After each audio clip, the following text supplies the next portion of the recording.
안녕하세요. 저는 최근에 이혼을 하게 됐는데 그 사연이 너무 황당하여 널리 알리고자 이렇게 글을 남기게 됐습니다.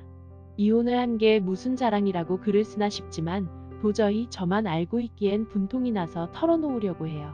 그래도 저희 이혼은 굉장히 통쾌하게 마무리를 지었기 때문에 마음만은 굉장히 홀가분하답니다. 남편과 저는 대학교 때부터 장기간 연애를 한 뒤 결혼한 케이스인데 정말 오래도 만났죠.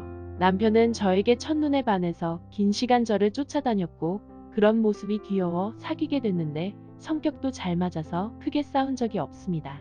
지금 생각해보면 어떻게 그렇게 오래 만났나 싶고 진작에 헤어졌어야 하는 건데 시간이 아깝더라고요.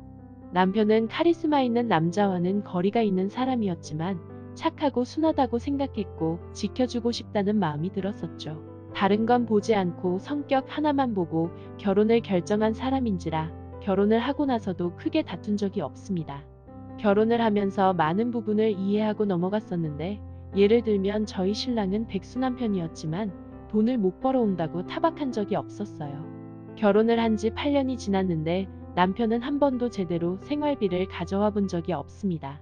어떻게 그럴 수 있냐 싶으시겠지만 말씀드린 대로 남편의 착한 성격만 믿고 결혼했고 대신 남편은 집안일을 도맡아서 하곤 했었어요. 저는 제가 능력 있는 여자라고 생각했었기 때문에 여자가 남자를 먹여 살리는 건 일도 아니라고 생각했었습니다. 남편도 저희 그런 씩씩함과 강함이 좋다고 늘상 얘기를 했었고 남들이 어떻게 생각하건 말건 저희는 행복한 부부 생활을 했었죠. 적어도 저는 행복한 부부 생활을 했었다고 믿어 의심치 않았습니다. 저는 화장품 유통 및 물류 사업을 시작해서 여성 CEO로 자리 잡았고 사업도 나날이 성장하여 지금은 상장회사가 되어 있습니다. 꽤 잘 나가는 회사가 됐고 제 인생의 자부심 중 하나이지요. 일이 많이 바쁘다 보니 저희 부모님을 제때 챙겨드리지 못했는데 신랑이 저는 물론 저희 부모님의 경사까지 일일이 챙겨드리곤 했어요. 그것만으로 저는 제 남편을 저희 최고의 단짝이라고 생각했답니다. 저희 부모님 용돈이며 선물을 드리는 건 물론이고 김장하는 날까지 가서 김장도 도와줬었죠. 꼭 큰일이 있어야 가는 게 아니라 평소에도 가서 안마까지 해줬다고 하더라고요. 저희 부모님도 남편의 그런 착한 모습을 좋아하셨습니다. 저희 집이 딸만 둘인데 저도 제 여동생도 아들 같은 딸들이라 딸아이 같은 아들이 생겼다고 얼마나 좋아하셨는지 몰라요. 그러던 어느 날 남편이 가평에서 친구들과 펜션 사업을 해보고 싶다고 얘기를 하더라고요.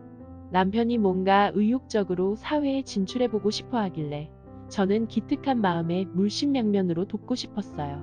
그래서 사업 자금에 상당히 도움을 주었고 남편 친구들도 연신 고마워하더라고요. 펜션 사업으로 남편은 조금씩 바빠지기 시작했고 주말마다 가평으로 내려가게 됐는데 맨날 집에서 집안일만 하던 사람이 밖으로 나가서 활동하기 시작하니까 보기 좋더라고요. 하루는 펜션을 어떻게 꾸며놨나 궁금하기도 해서 가평으로 내려가 보기로 했습니다. 마침 가평 쪽으로 출장 갈 일이 생겨서 일을 마치고 들렸다 오면 좋겠다고 생각했었죠. 그렇게 일을 마치고 남편의 사업 사무실로 가게 됐는데 우연히 남편이 통화하는 걸 엿듣게 된 거예요.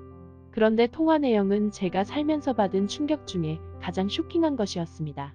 친구와 통화하는 것 같았는데 호구 같은 여자 하나 잘 물어서 사업도 하고 호강한다며 세상이 떠나가라 웃더라고요. 순간 뒤통수를 한 대 맞은 느낌이었고 제 남편이 만나 제 눈을 의심했습니다. 지난 20년 가까이 제가 알던 사람이 아니었고 꿈을 꾸는 것 같았어요. 그뿐만 아니라 어린 여자들에게 펜션 무료 숙박권까지 주면서 재미나게 놀고 있다고 떠들어대고 있더라고요. 저 몰래 다른 여자들과 시시덕거리며 바람까지 피우고 있었다는 건데 저를 호구로 본 것뿐만 아니라 사람들 앞에서 완전히 짓밟고 있었어요. 우선은 정신을 차리고 통화를 녹음하여 증거를 남기자 싶었습니다. 그리고 집으로 돌아와서 가평에서 올라온 남편에게 증거를 들이밀며 이혼하자고 얘기했죠. 그랬더니 좋다고 이혼하자며 기세등등 얘기하더니 제가 사업자금 이야기를 꺼내자마자 용서해달라며 싹싹 빌기 시작하더군요. 하지만 가차없이 차버리고 통쾌하게 이혼했는데 저를 속인 것도 물론이고 저희 부모님에게 상처를 남긴 건 도저히 용서가 되질 않더라고요. 남편은 여전히 제가 자기의 진정한 사랑이라며 연락하는데 스토킹으로 처벌을 넘길 생각이에요. 이번 일로 사람이 무서워진 게 20년간 알던 사람이 제가 생각했던 사람과는 전혀 다른 사람이었다는 점이에요. 사람이 사람을 속이겠다고 작정하면 무슨 일이든 못할 게 없겠다 싶은 생각이 들어 온몸이 섬뜩했습니다.